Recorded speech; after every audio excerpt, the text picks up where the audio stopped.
যখন বাংলাদেশের প্রধান রাজনৈতিক দল দুইটার জায়গায় চারটা হবে, তখন রাজনৈতিক দলগুলোর মধ্যে মানুষের জন্য কাজ করার যে প্রতিযোগিতা সেটি বৃদ্ধি পাবে।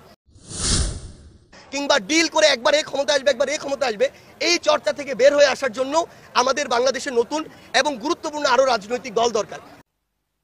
এবং আমাদের জায়গা থেকে আমরা যে জিনিসটি মনে করি, আপনার প্রশ্ন অনুযায়ী, যে বর্তমান বাংলাদেশে আপনি বলছেন জাতীয় নাগরিক কমিটি কিংবা রাজনৈতিক প্ল্যাটফর্ম কিংবা বৈষম্য বিরোধী ছাত্র আন্দোলনের কথা। আমার জায়গা থেকে আমি মনে করি যে বৈষম্য বিরোধী ছাত্র আন্দোলন তো ছাত্রদের যৌক্তিক একটি আন্দোলনের মধ্য দিয়ে শুরু হয়েছিল। তখন আমরা পুরো বাংলাদেশের ছাত্রদের সাথে কানেক্ট হওয়ার চেষ্টা করছিলাম, অনেক ক্ষেত্রে হয়েছিলামও।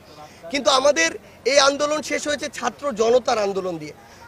সো জনতাকে কানেক্ট করা আমাদের খুব বেশি গুরুত্বপূর্ণ, কারণ যারা আমাদের এই অভ্যুত্থানে সক্রিয় অংশগ্রহণ করেছে তাদেরকে যদি আমরা ঐক্যবদ্ধ না করতে পারি, তাহলে ফ্যাসিস্ট কিংবা ফ্যাসিস্টের দোসররা যে কোনো সময় আবার পাল্টা আঘাত করতে পারে।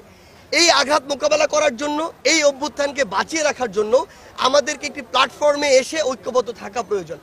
এই জায়গা থেকে জাতীয় নাগরিক কমিটি নাগরিকদের গুছানোর যে কাজটি, সেই কাজটি পুরো বাংলাদেশ ব্যাপী করছে।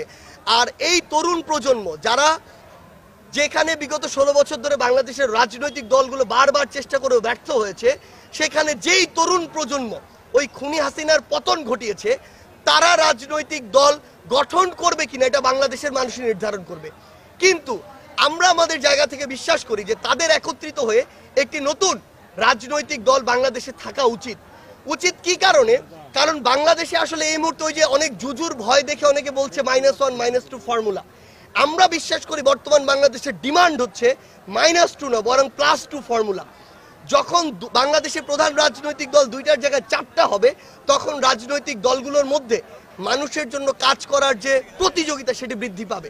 এবং এক দল আরেক দলকে প্রতিপক্ষ মনে করা, নিজেদের মধ্যে নেগোসিয়েশন করা কিংবা ডিল করে একবার এ ক্ষমতা আসবে, একবার এ ক্ষমতা আসবে, এই চর্চা থেকে বের হয়ে আসার জন্য আমাদের বাংলাদেশের নতুন এবং গুরুত্বপূর্ণ আরো রাজনৈতিক দল দরকার।